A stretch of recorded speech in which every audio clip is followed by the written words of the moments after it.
Cross होगा, ये एलर के टाइप्स है, ठीक है। अब मैं इसकी मस्कुलेचर पे जाऊंगी। अब हम मस्कुलेचर के बारे में पढ़ेंगे। सबसे पहले तो हमें पता होना चाहिए कि नोज़ जो है वो हमारा कहाँ पे प्रेजेंट होता है। तो मस्कुलेचर में जो ऑर्बिट होती है, ये ऑर्बिटल कैविटी होती है जिसके अंदर आंखें होती हैं। उसके ऊपर जो फ्रंटल जो ग्लैबुला वाला पोर्शन होता है, प्रोसेरस, वहाँ से निकल के हमारे नेजल बोनी पार्ट में जाके निकलती है, तो दैट इज़ अ प्रोसेरस। ये हमारे नेजल कार्टिलेज को ऊपर की ओर खींच के रखती है। डिप्रेसर सेप्टाई, ये हमारी नेजल कार्टिलेज को नीचे की ओर खींच के रखती है, ठीक है।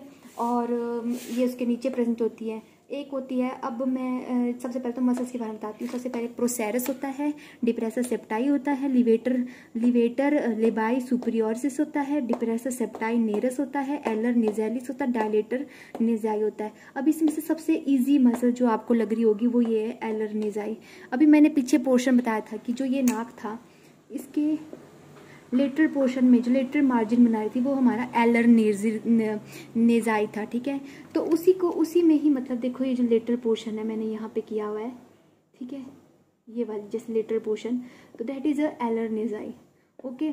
अब जो नाक है, कहीं को बोलते हैं डायलेटर नेजाई। से क्या समझ रहे हैं कि जैसे जो नाक है, कई लोग ना अपनी नाक ना ऐसे खुला के रखते हैं, कई बार बार में खुलाने, नेजल फ्लेयरिंग बोलते हैं, जो खुलाते जैसे है, मतलब फुलाते रहते हैं अपनी नाक जो है, ठीक है, उनको बोलते हैं डायलेटर नेजाई। तो डायलेट करते रहते हैं नोज ट्रिल, मतलब ये वॉलेंट्री एक्शन है, ठीक है। तो डायलेटर नेजाई करती है, ठीक है। और फिर तीसरी जो मैं सबसे इजी बताऊं तो प्रोसेरस मीन्स ऊपर जो फ्रंटल की प्रोसेसेस है, मतलब कि जो फ्रंटल प्रोसेस है वहाँ पे होती है ये। और फिर बात करूँ, डायलेटर नेजाई होगी, एलर नेजाई होगी, डिप्रेसर सेप्टाई और नेरिस, ठीक है। एक तो डिप्रेसर सेप्टाई है जो सेप्टम में प्रेजेंट होगी, तो ये वाली ये सेप्टम में प्रेजेंट है, ठीक है, जैसे ये वाली, ओके। और एक होगी हमारी, सॉरी ये मैंने ज़्यादा बना दी, शायद ये वाली मसल नहीं होती है, ओके। फिर होगी हमारी एक ये लेटरल लेबाई सुपरियोरिस, ये बहुत इंपॉर्टेंट मसल है। ये हमारी आँख की साइड से, मतलब नेजल वाली साइड से निकलती है और ये जाके नोज में ही इंसर्ट हो जाती है, यहाँ पे मैक्सिला से, मतलब मैक्सिला वाले पोर्शन से निकलती है और ये यहाँ जाके इंसर्ट हो जाती है, ठीक है। इसको लेटरल लेबाई सुपरियोरिस, ये साइड से की पकड़ के रखता है। देखो जैसे जैसी मसल्स है वैसे वैसे इनके पता लग जाए। डिप्रेसर मीन्स नीचे को पकड़ के रखना, प्रोसेरस मीन्स ऊपर को पकड़ के रखना, डायलेटर नेरिस मीन्स नोज को डायलेट करना, लेटरल लेबाई सुपरियोरिस इसका मतलब है लेटरली पकड़ के रखना लेबाई वाले पोर्शन को।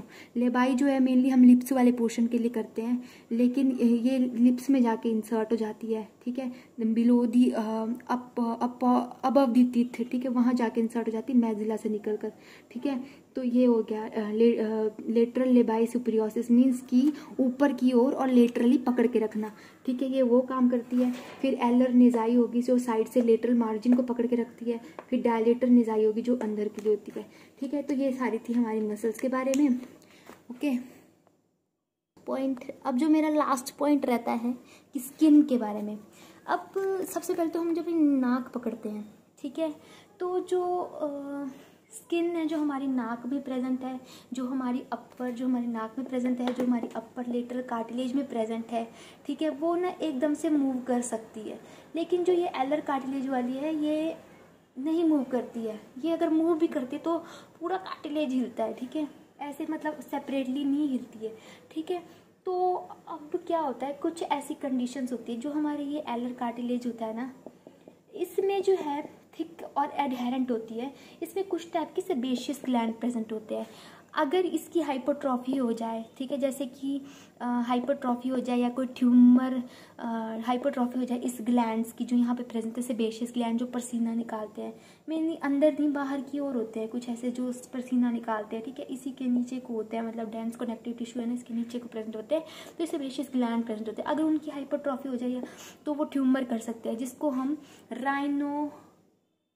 राइनोमाइक्जिमा भी बोलते हैं, ठीक है। अब अब ये जो है मेनली हाइपरट्रॉफी नॉर्मल कंडीशन में भी कोई भी इम्यूनिटी चेंज हुई, ठीक है, कोई भी मतलब ज़्यादा जिसको साइनोसाइटिस रहता है, जिसको राइनाइटिस ज़्यादा रहता है, जिसकी बार बार निकलती रहती है सेक्रीशन, नेजल डिस्चार्ज ज़्यादा होते हैं, उसके भी मतलब कई बार हाइपरट्रॉफी हो जाती है, रेडनेस होती है, स्वेलिंग हो जाती है, ठीक है। तो यही था मेरा आज का टॉपिक, तो एक्सटर्नल नोज। आई होप आपको अच्छा लगा हो, और कोई भी डाउट हो तो मुझे कमेंट बॉक्स में पूछ ले। Thank you.